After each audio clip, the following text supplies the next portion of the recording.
Patrick Gordon, Principal, Sunapee Central Elementary School. Taylor Goodspeed, Student Representative. Mavis Spears, School Board. Lisa Zott, School Board. Ed Anderson, School Board. Russ Holden, Superintendent. Shelley Russell's Business Administrator. If we could stand for the Pledge of Allegiance. I pledge allegiance to the flag of the United States of America and to the republic for which it stands, one nation, under God, indivisible, with liberty and justice for all.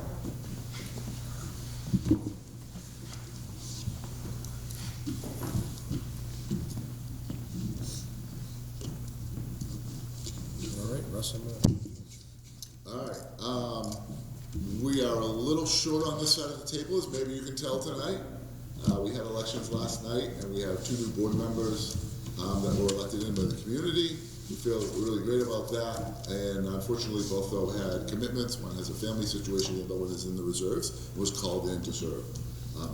But more importantly, I think as we say hello to 2 new members, we have an opportunity to say goodbye to 2 members who have served on 2 terms each, 6 years, and did some phenomenal things. And so I was thinking about this afternoon, and what came to my head were 3 names: Guy Alexander, Jolene Johnson, and Charlotte Brown. Might have been the last board that I think built this building or put the addition on this building. And so as far as building projects, it really has been dormant until Kerry and Andy, Jesse, Ed, they came on board, and it was certainly a labor of love. It was a lot of hard work. It was a lot of effort, a lot of things that were thrown back at us, challenges at times, but just the stick-to-itiveness and understanding that what they were able to do by getting the project done at the elementary school, putting the biomass in, getting some of the renovations there, and then getting the biomass project here, not only is going to help save taxpayer money and be better for our environment, better for our kids as far as our learning environment, but you also help make sure that public education is going to stay in this town for at least another 20 years. And above and beyond anything else, that means really a lot to this community. There are a lot of communities in 10, 20 years from now that probably won't have schools. And by your efforts and your stick-to-itiveness, we've ensured that the town of Sunnyvale will have that. So thank you very much.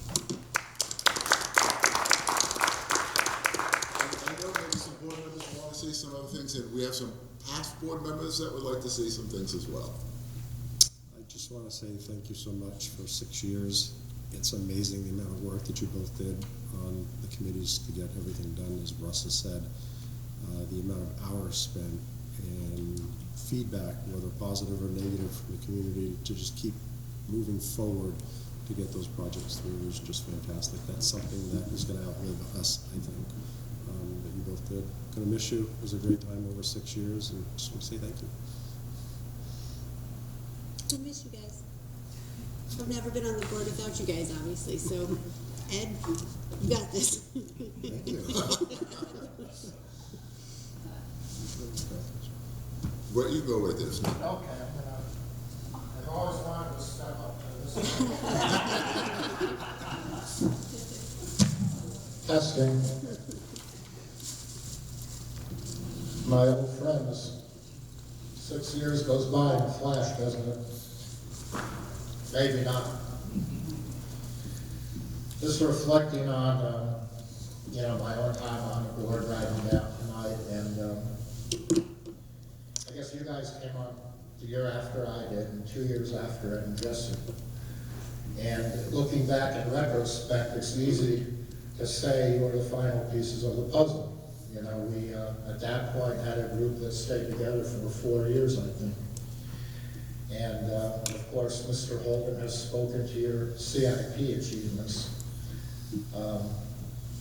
4 warrant articles on the ballot in your 6 years. Really, really hard to imagine how that could have happened without Andy's expertise in construction and the trades. And I think Kerry, even beyond the CIP, I feel like you really raised the bar for the entire board with your analytics, your questions. Whenever something came up to the board for discussion and debate, you were always very prepared. So, thank you both for that. I think it's fair to say that looking back 6 years ago, you two were the right two people at the right time. I would say if the new board members were here, but I would point out that you guys have always been great role models too, and you've really put out a great roadmap and example as far as how board members should conduct themselves and carry out their business. So that's a great example for, I think, the board members to come to follow. Personally, how blessed it's been, to work with such high caliber people. Your personal integrity, your high level of commitment, always unwavering, really, through all of our time together. Your level-headedness, your composure. We were challenged during COVID, we couldn't have prepared for that, and like everybody else, we kind of had to make it up as we went along during those years, and you guys were always great, you always kept the right perspective, and were just wonderful teammates to work with during those difficult times. So just thank you so much for your camaraderie, your friendship during our 5 years together. Thank you for what you've done for the district, the taxpayers, and the town. We're all better for it.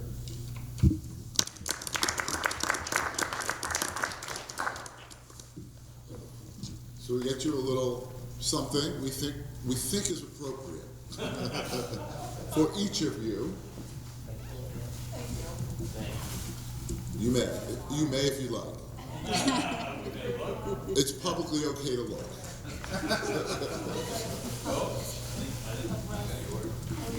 Can I switch it? You did get your name placard as well.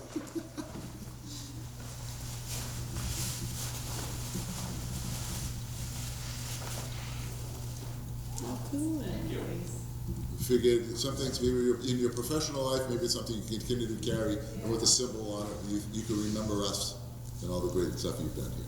Thank you. So, thank you all very much. I appreciate it. It's been a great experience, I would like, and I'm really glad that we were able to do some really positive things for the district. I do think I walk away very happy that we've secured knowing, that the longevity of the school for the community is preserved.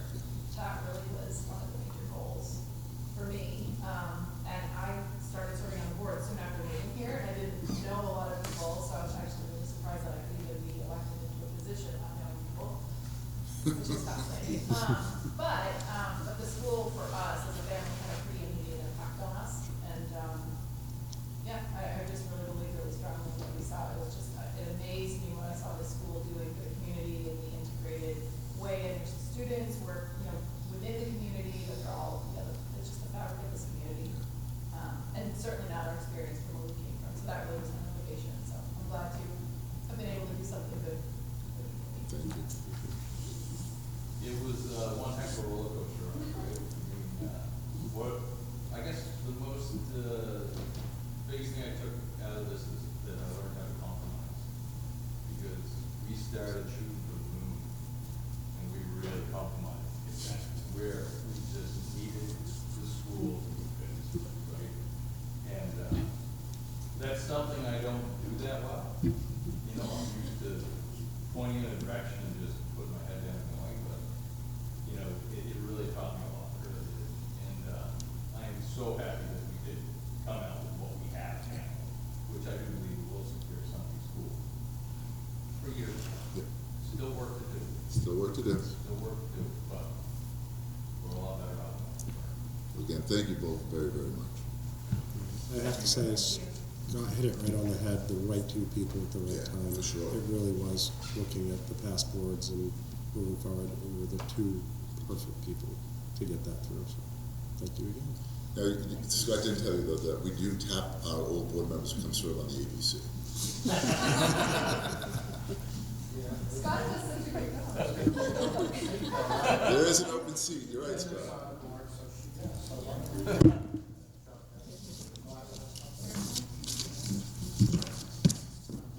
All right, moving on. I guess at this point in time, we are going to need to look for a nomination for chair. Does anybody have a nomination they would like? second. Any discussion or concerns? No. Done such a Seeing great none. job. I will so accept, thank you. I'm gonna make a nomination for vice chair for Elise. I'll second. Excellent. Quick. We're gonna move on to committee assignments. The first one we're gonna look for is CIP, capital improvement. So, Alicia, you were kind of tied into that last year. Certainly, we can continue. We'd love to have you continue that role if you're so interested. I did reach out to Linda and to TJ this morning, congratulated them. As I said, they're both away, but they said wherever we would like them. I think TJ might be a good person on that if we wanted to tag him on that. So TJ and I will do CIP. Yep. Okay.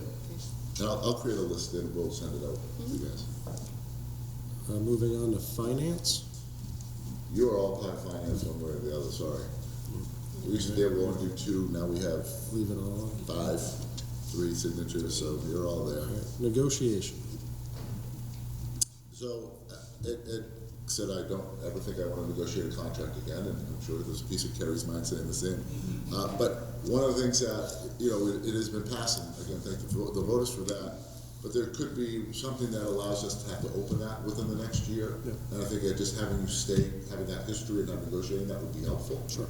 And then, again, looking for potentially another member. Now, if something you're interested in, sure, I think it would be great at least to maybe be able to tap Ed as we move forward. We are potentially 2 years away from having to do it again, but experience is valuable. Would Linda be strong with that? Linda could be, yeah, that could be a good one for them. Again, she was open to anything, so. All right. Ready? Policy. And I think policy, Amanda, I'd love to have you stay on policy. Sure. And I think throwing Linda on that as well, with her experience coming out of Concord, I think she would be a great asset to that. That's very true. Super. All right, so that is done.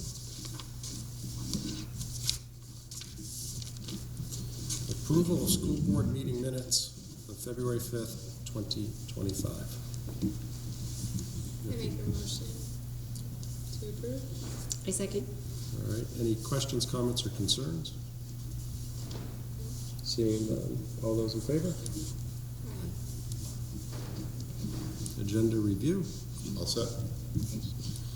Public forum, in accordance with policy BEDH.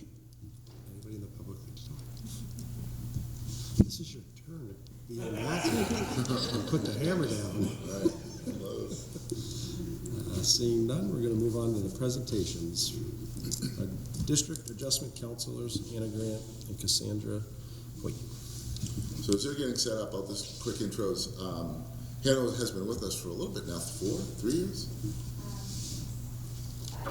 5, 6, right? Okay. Hannah's a para, did some school sort of intervention things, crisis counselor, adjustment counselor, and has done a phenomenal job and has been just an asset for us and in our community. We were very fortunate to get to Cassie last year, coming out of the criminal justice system, could I say? And just her skill set that she brought as a licensed mental health physician, clinician, thank you. I knew that word was there somewhere. Clinician, and be able to bring that to our schools, and now putting the two together and really seeing the impact that they've had with not only in our school community, but in our community overall, and working with families and working with kids. So we're very happy to have them. They're doing some great work, and I'll let you guys kind of tell us what you've been doing. We'll look here and we attempted to put on a visual to make it a little easier. So as Russ said, I'm Cassie, Cassandra, and Anna. Hi. So we thought we would introduce ourselves real quickly. As Russ said, I actually came from the Department of Corrections as a licensed clinical mental health counselor there and a master's level drug and alcohol counselor as well. I had previously worked in another school district as well as a clinical director position, specifically targeting mental health and counseling specific. Russ kind of summed it up, been with the district for about 5 years, working with kids in a trauma-informed way, doing support plans for kids, and then working with families in the last year. So working with the school social worker in all those capacities. So I thought I would start the presentation with a couple of key details regarding sort of the job description. It's, we will say, quite broad. It sort of encompasses a lot of different things, and it is ever evolving, as I'm sure you all realize, based off of our families' needs, our students' needs, and our schools' needs, really. But these were some of the key highlights to accomplish the school's mission, as well as this position's goal. Would you like me to? Okay. So I'll just go through real quick. Establishing and facilitating short-term student support groups, assisting with conflict resolution and anger management, assisting students in their understanding and acceptance of self and others, providing crisis intervention when it's needed, assessing problems that affect students' educational progress and or their adjustment, working with families to facilitate support in their child's learning, working with families to help alleviate any stress to enable the child to function effectively in school as well as their community environment, collaborate with other behavioral specialists to assist teachers with behavioral management, collaborate effectively with colleagues with a common goal of reaching a consensus regarding their children's needs, obtain and coordinate community resources to meet students' needs, help the system respond effectively to each student's needs, participate in special education evaluation meetings as well as individual education meetings or IEPs, counsel the student and family as needed, serve as a member of the crisis team, student support team, and related groups as assigned, assist in developing positive behavioral interventions, maintain confidentiality about all aspects of student performance and written and oral records, demonstrate dependability, integrity, and other ethical standards. Now this is not all inclusive, it was just some of the key ones that both Hannah and I kind of tag team, if you will, based off of our particular skill sets. So I think part of the reason that the adjustment counselor role came about was this New Hampshire's multi-tiered system of support. Many of you are probably very familiar with the MTSSB, which has these tiers, a tier 1 that's available to all students, a tier 2 that's some students, and a tier 3 for a few students that may need specific interventions or services. And as you can see from the visual, that encompasses things like academics, social and emotional, as well as their behavioral concerns or needs. So this was taken from the Department of Education website in talking about the MTSSB and sort of the percentages that we could expect that each student may or may not fall into. So our tier 1, again, is available to all students. That's about 80 to 90% of our population. And then we have tier 2, the targeted specifically for crisis response and those specific skill-based things, small groups that might, you could speak more to the small groups when we get there, but 5 to 15%. And then those tier 3, that might be a specific need or resource, that's 1 to 5% of our population.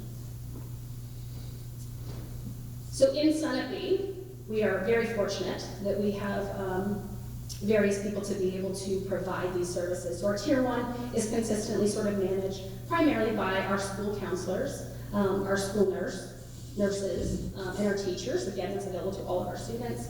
Tier 2, you start reaching into some school counseling, but also the adjustment counselors. That's when Hannah and I may step in. They may have more specific family needs, as well as we sometimes will utilize new counseling associates. And then our tier 3, which would be occasionally myself for a tier 3 intervention because I have that licensure and I can meet the standard or the need for our IEP, specifically driven counseling, our school psychologist, and as well as administration for tier 3. So this is some of the interventions at a glance. We did our best to try to take all of our data. Of course, it is difficult to quantify, but we did the best that we could based off of our records and the kids that we have seen, the children and the family that we've been working with. So about 13.7% of our students participate in our small group interventions. That would be that tier 2 level small group work that Hannah primarily does. I don't know if you want to talk a little bit about some of those groups. The small group interventions is a tier 2 intervention that we use whenever a teacher, guidance counselor goes through the process of recommending a student with a skill deficit that may be a barrier to their learning or to the learning of the others in the class. This is typically made up of between 4 to 6 students, typically lasting 6 weeks, with a beginning and an end to the intervention that is understood by not only the student but also the parents as an opportunity to bridge home to school. Oftentimes these interventions are based around emotional regulation, life skill opportunities, how to handle peer conflict within the classroom or at recess, because those things all kind of trickle in, especially at an elementary school level. So those are very, very targeted, curriculum-based, and those are all made up of individuals in the school that are recommended by somebody in the building that sees that there's a deficit, discussed upon in SST or in team meetings, and then we collaborate on a way to support them in a way that supports not only their peer social, needs, but also allowing them to maintain, dignity and be a part of something a little bit more inclusive. About 11% of our student population and families are supported through regular family contact. So these are individuals that we see probably weekly or bi-weekly, and that's either through some phone calls or through actual in-person meetings or home visits or those sorts of things. So that number doesn't include sort of the acute needs that may pop up or a referral that may be made for a specific family for a specific purpose. These are ones that are consistently served by us. And then approximately 9% of students that have received that Tier 2, Tier 3 specific counseling for a specific purpose, maybe some anxiety specific and other things such as that. So one of the benefits this year to having both Hannah and I is the varied skill set that we bring. Hannah has a tremendous amount of experience here specifically, and she does a lot of those support groups. She knows a lot of the families, and so we're able to use her expertise in a lot of the resources that are available to our population. And then I handle, again, a lot more of the independent specific interventions and some of the resources, primarily more for the middle and high school, whereas Hannah handles more of that for the elementary school, but we can interchange as needed based off of what we're trying to serve. So this is just a snapshot, right? Coordinating community resources, we do a lot of that, sort of those warm handoffs, making sure our families and students are aware of the resources available to them, whether that be housing, food, financial insecurity. We help navigate available resources for their unique situations. We have that small group with the regulation skills we talked about, so sort of managing emotions and behaviors and frustrations that might interfere with academics. And then crisis support and response, so any sort of self-injurious behavior, suicidal ideation, any school-based anxiety, depression, interpersonal, peer challenges, or even family challenges. And school-to-home support, so really being able to educate and help parents support them to navigate the school system so that their children can be successful here. This is, again, just a small snapshot for those of you that are aware of the McKinney-Vento, right, are individuals that maybe don't have stable housing. This number was hard to capture, but it's based off of our total student population, so 438 students. So about 2% of those families that we work with, those risk assessments for various challenges that have come up, about 4%. And then our DCYF and CPS referrals, we do a lot of that. We follow those families closely and try to help and provide those resources. These are just some of the food resources that were utilized this past year. And so we have different things. Son of Be Fresh is a program that Hannah is really spearheading. 2.5% approximately of our families engage with that. Weekend food bags, these are students that may have some food insecurity that we help to sort of supplement for the weekends. We do Thanksgiving baskets. We've also helped with scholarships specifically for New Hampshire camps for kids that are in need and maybe need extra skills throughout the summer or even just that engagement and socialization. Appleseed is a program that we help with a resource that's a local family that helps do that, but we connect that. The Got Lunch program, again, is another supplemental program for any sort of food insecurity. Toys for Joy is something that we helped facilitate up here at the middle high school and worked with Laura Trout, for those of you that know, down at the town welfare. And we have a school-based snack program that there are specific sets of students that need and utilize regularly, but that is available to all students, as well as the Sun Up Rec Scholarship. So we try our best to coordinate with the rec department to get kids engaged with extracurricular activities and sports and those things. So back a few slides ago, we mentioned that part of the position is maintaining confidentiality. So I do want to speak to that this is intentionally put in a percentage towards families. And that can look very, very different. Some families are 5 students. Some are multiple homes for that family. So oftentimes we hear, Sunapee doesn't have a resource problem. We don't have a low income. We do not have McKinney-Vento homeless. We do. And this is why sometimes the public doesn't see it, is because of the plethora of supports and resources that are available that we are connecting with. So, so many different, opportunities to allow that to not be what we are known as, and able to support these families. So I just want to speak to that. I understand that some of these percentages look small, it's intentional, and they are families, but this is a large need. So I just want to make sure that we kind of speak to that.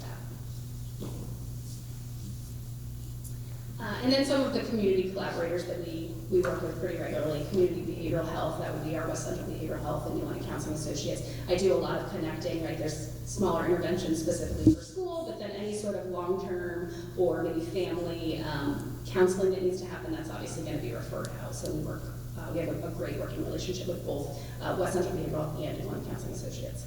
Town welfare, I know, Laura was a huge support this past year. The New Hampshire kinship support, so kinship is any sort of arrangement that's not biological parents, right? So that could be grandparents raising grandchildren, that could be formal adoptions, it could be temporary. So we do have families that utilize that support as well. And TLC Family Resource Center. All right, the fun stuff. Okay, so I kind of want to share just a little bit about a very special project that we are spearheading. We, again, speaking to the amount of families that are in need of some support. So with the support of Ross and multiple different community members and the position to support with their skill set as well as supplies, we are going to be implementing a resource shed that will be located at the Sunapee, or the elementary school. And this is to allow for families to have easy access to the snow boots, the snow pants, the items that they need in order to be able to function in their school day, but also giving them a little bit more privacy rather than with the town hall being so exposed, allowing them an opportunity to pick up those items on their schedule, but also empowering students to advocate for their needs, and allowing them that independence to pick out the items that they might need so that they are able to not only participate in school recess, snack for the weekend, but also their extracurricular activities such as ties for basketball, and fitness, and so on and so forth. So I'm going to share the proposal. Not super brief, but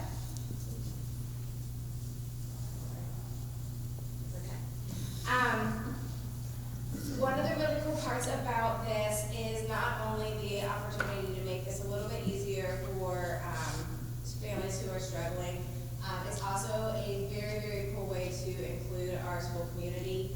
Mr. Carlton is working alongside us and getting involved with his student groups that are developing skills on the trades, and some of the contractors that have agreed to help are also going to be running some small groups within the elementary school to also teach a little bit about those trades, as well as giving some positive role models, specifically a positive male role model in some of these homes that is in absence.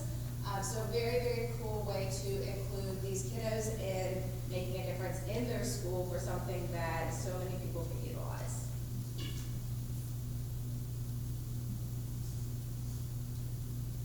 Set to open May 1st. Another really interesting and fun opportunity that we have at the elementary school level that includes a lot of the community is that last year we brought in Girls on the Run.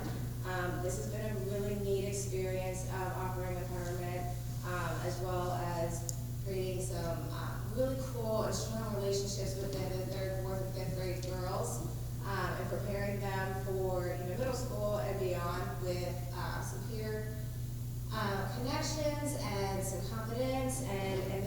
skills.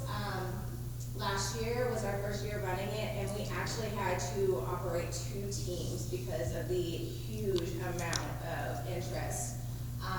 This year we do already have a waiting list because we've kind of lowered the availability.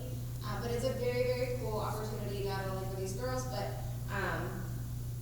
we have a practice 5K where the middle school and high school coaches get involved, and we get to all show our pride in the girls and for what the girls are working towards and what they stand for. And we run into the harbor and back. It's just a really cool opportunity to bring everyone together and also just build onto it. So really, really cool. If you don't know anything about the Girls on the Run program, it's definitely worth looking at. It's not easy to get a charter. And we were able to secure that, so that was really, really, really cool. The last thing that I wanted to share about is our safety patrol at the elementary school level. This has been a very, very impactful initiative that is available from K to 5.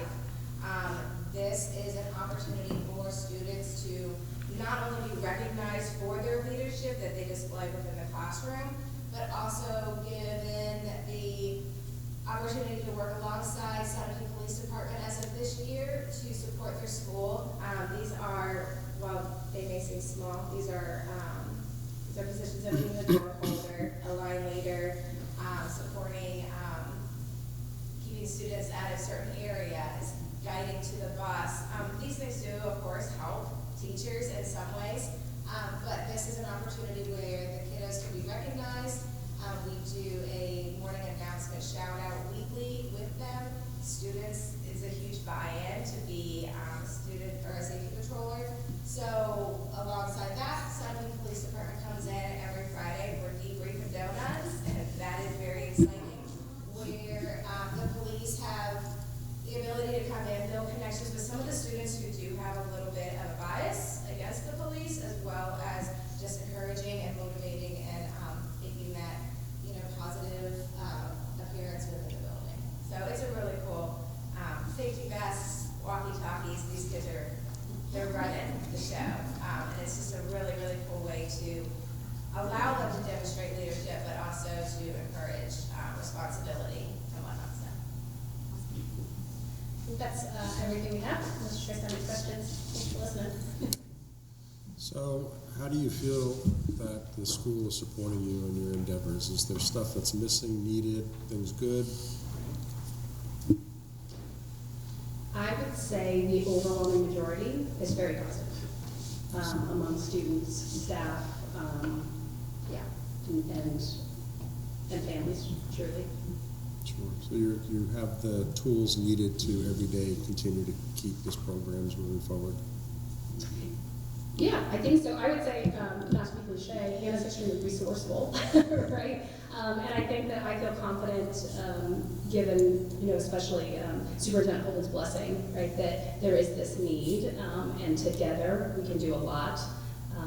And I think that, community-wide, there are some changes right throughout that we're seeing with our students for a variety of reasons. And I get an overwhelmingly positive feedback from families when I'm interacting at Welcome Back Night, or even in sports, or I'm engaged in the community, that they feel positive that Sunapee and the school board is supporting something honestly quite progressive, that we're delivering it ourselves to them, directing them. Just amazing how much impact one person can have on a child's life that they can connect with, they can share with, they can tell their secrets at younger ages too.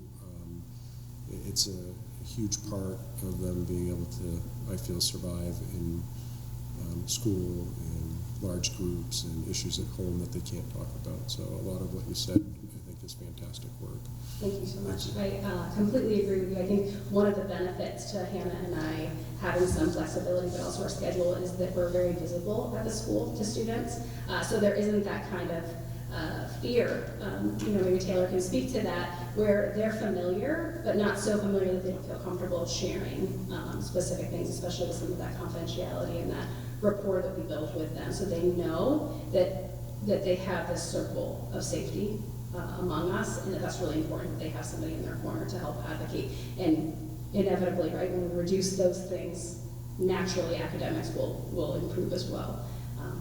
And so many of them do need that, so I appreciate that. A couple meetings ago during communication, we were just talking about the different needs of the students, and some people are led to believe that they're extremely low, in Sunapee, and they were shocked to hear that, across the board with needs, it's quite a bit that's out there, and having these programs, I feel, is a step up to listening to other schools that are struggling. So I just want to say thank you. I do want to say thank you to you guys too. So while I have no needs at this time, there's a lot of faces in here that do know that I call when I do, and I just want to appreciate for having a board that is so responsive. Our organization, Spirits Food for Thought, has been absolutely amazing, but there's faces in here that have absolutely gone above and beyond with them, like their connections of helping me get access to those resources. So thank you guys. And lastly, I think it's actually in many ways a positive and a true testament that yes, Sunapee still has their own share of these things, but I think together as a community and as a school, such a phenomenal job is done getting in front of it, it's still there, but we're not waiting, right? We're proactive rather than reactive, and I think that makes a huge difference. And so the impression may be like, oh, they don't have that, but it's just that our staff and our community is so good at rallying for the people that do need it that it's not coming out. If that makes sense. It does. I love your shed. I think it's brilliant in so many ways. Was your proposal that you need things, or you have everything you need? Like, where's the status? So as of right now, we have all of the contracting and all of the supplies have been donated. The only piece that we are looking for is we are looking for the organization, the tubs, and we're looking for different pieces hangers and those kind of minor. Once we have everything built out, be happy to let you know what those specifics are. But we have within 3 weeks, somebody took an opportunity, met with us, and said, yes, let me do this. So we don't have. That's amazing. Down to a refrigerator we have donated so that foods can be stored behind an access lock with a student family specific key. To a Ring camera surveillance system. Everything above and beyond within 3 weeks was negotiated and settled upon. So as things come, there may be some needs, and if you happen to let you know, we are hoping to have that open, ready, and available to students by May 1st, as spring is incredibly trying for a lot of these families as they prepare for the summer months and different things like that change. So, but I will definitely do that. Yeah, I think people would be really open to that. I think this board's talked about that before, that people are always looking for, how do I help? What do I do? So even if you're going to be looking for swimsuits and flip-flops and whatnot, if a list lived somewhere, you'd probably have more than you wanted. It could really spiral. Yes, absolutely.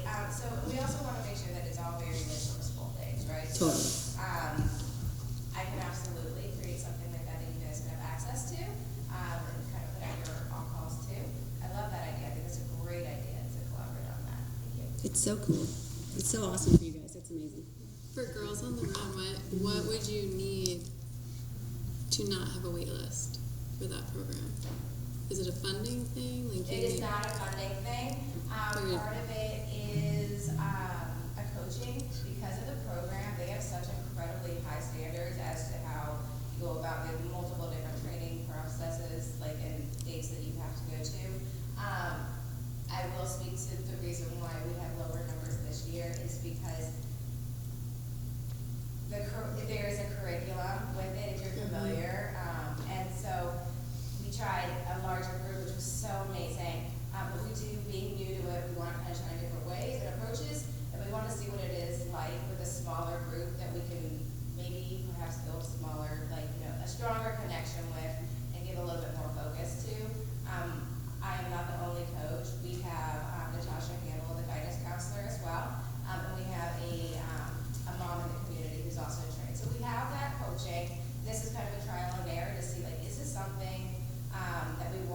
expand upon.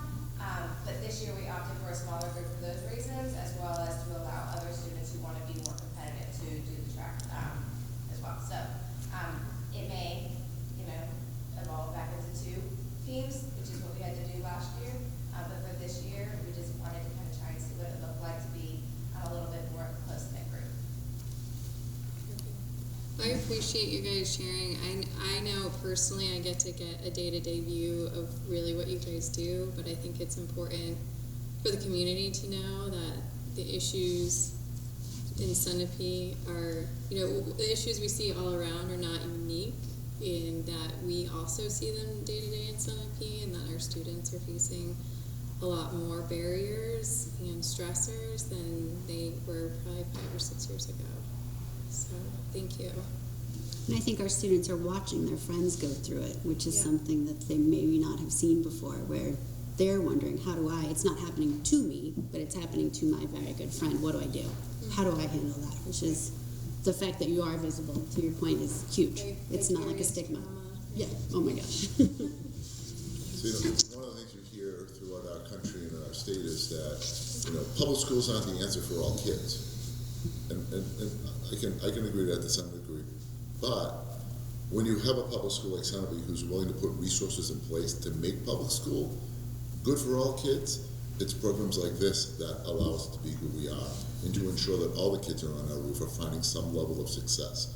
And that's always been something incredible to me to watch here, is the resources that we'll put in to ensure that we can get all our kids over the finish line.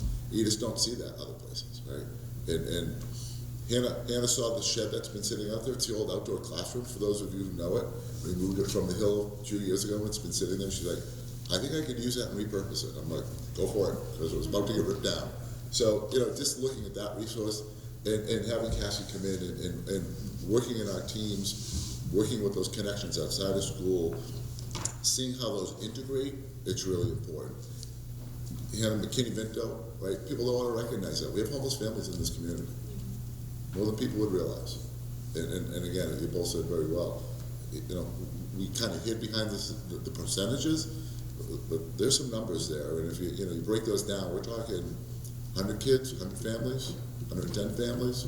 Right? That's a lot of folks when you start thinking about a small community. So thank you both for this presentation and for everything you do.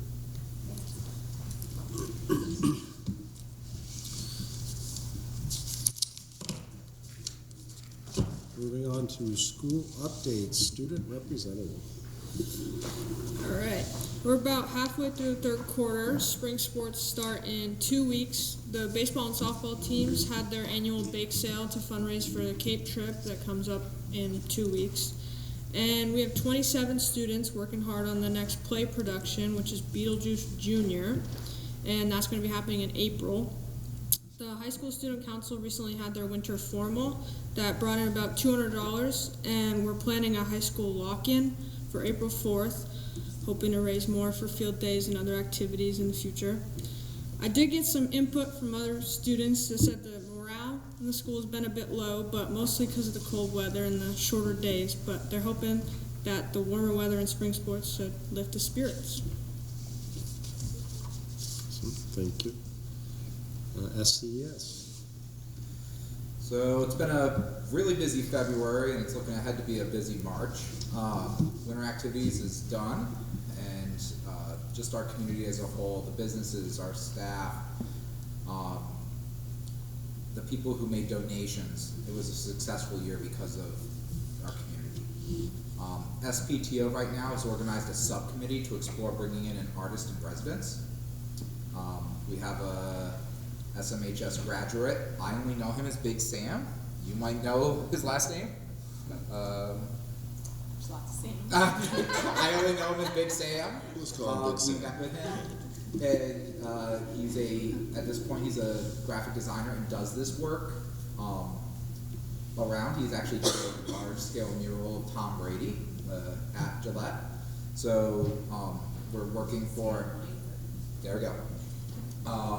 We are working for possibly next spring, bringing him in. That runs about everywhere from $3,000 to $10,000 to do this kind of work. He's more towards the $3,000 to $4,000 end, but it's something we're particularly excited about and are going to keep working towards.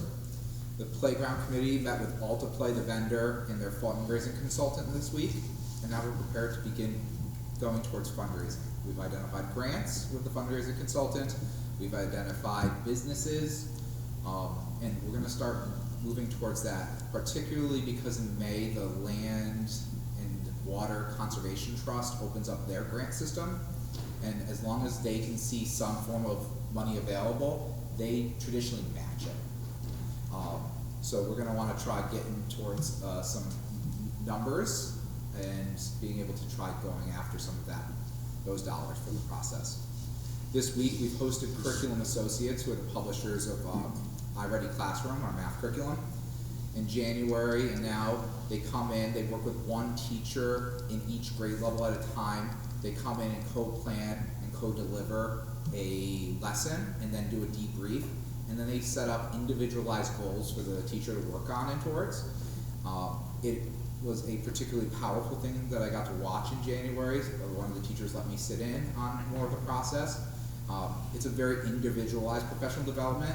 Our teachers had given us some feedback that the classroom setting professional development was not particularly powerful for them.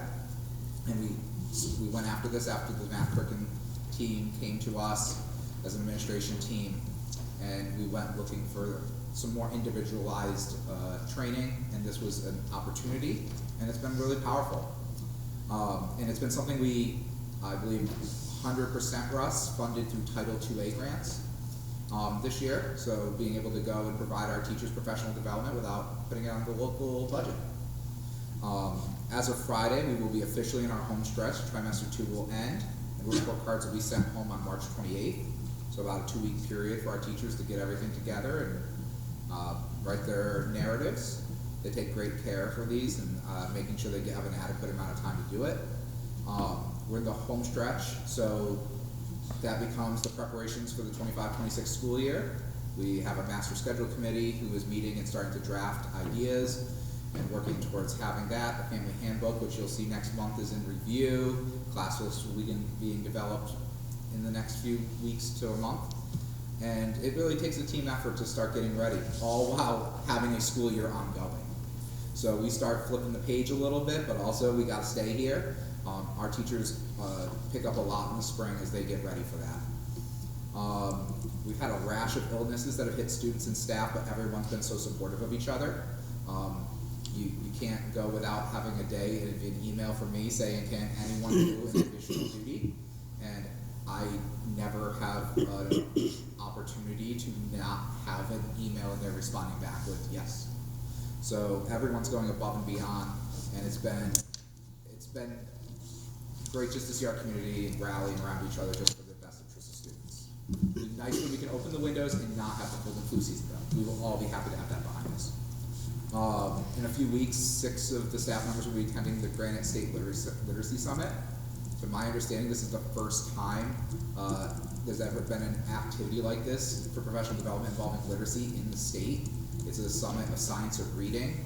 It was so highly registered that they had to add a second day later.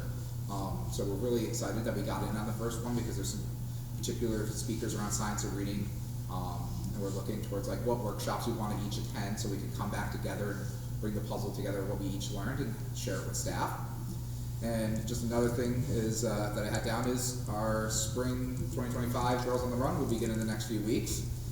It was a really successful campaign in 2024. We had 2 teams of 12 each. We had 26 total.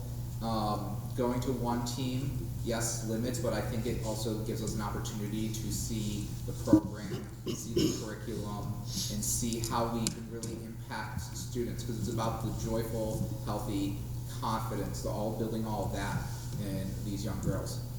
Watching the 2 of them being able, Hannah Grant and Natasha Hamill, lead this was particularly a prideful thing for me because it was something that they came to me in February, which was kind of late in the game of last year, to be able to make this happen. And in a matter of weeks, we were on our way to charter, on our way to training, on our way to making this happen. So kudos to you, Hannah, for everything you did for this, and I'm excited to see the season. Very good. Mr. Moynihan isn't here this evening. He serves on the state basketball committee, and it's state tournament time, so he's in Rochester this evening at that job capacity. So Taylor's mentioned a lot of things that are going on up here. In addition to the high school semi-formal, the middle school did an activity night with students on Valentine's Day. Our high school yearbook is almost completed, and this is no small task because it is produced entirely by student volunteers. We have a group of 8 students who've been really committed to producing a quality yearbook, and they will be done with the whole thing on Friday. And we're excited. Our juniors are actively engaged in connecting with their job shadows, so every junior here does a job shadow. And today, for example, we had a volunteer come in from the community and speak with a group of about 9 students about maritime academies and the convergence of that with trades, and thinking about an option where if you're interested in the trades, but maybe there's a chance for some formal education in a college setting and how that can then translate to future careers. We have 12 students going on Friday to Hypertherm. We have a number of students interested in business. This way they can go to a business and hear about all the different facets, finance, accounting, marketing, HR, and start to differentiate the nuances of that instead of just a big umbrella, I want to go into business. And I'm so thankful to Hypertherm. They're a great partner with us and always very open and gracious with our students. And then we have a college and career readiness fair coming up on March 21st that all of the school will, all the high school will participate in. We had a group of students go with Mr. Klingerman to Harvard Model Congress. So it's exactly as it sounds, a model congress that happens at Harvard. And 4 days, the 2 days before vacation and first days of vacation. And they were there with 1,700 students participating in this. So it's a big deal. So you go from being, big fish, small pond, small fish, big pond. But Grayson Spears was recognized as a big fish in a big pond, and we're really proud of him for his work there. They discuss and debate and propose action on a variety of domestic and international issues, and pretty impressive the things that they were talking about and came away with perspective on. Very excited about the upcoming play. We received a donation from Project Sunapee to rent costumes for the students for the play, so that was a $1,000 donation and will help enhance the performance that the students are participating in.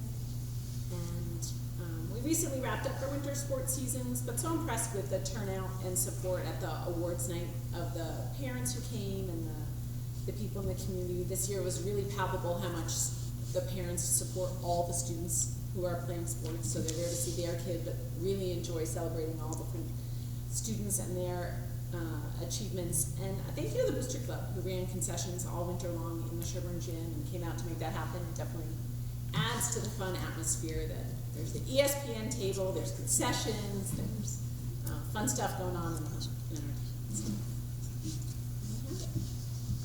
Thank you. Thank you.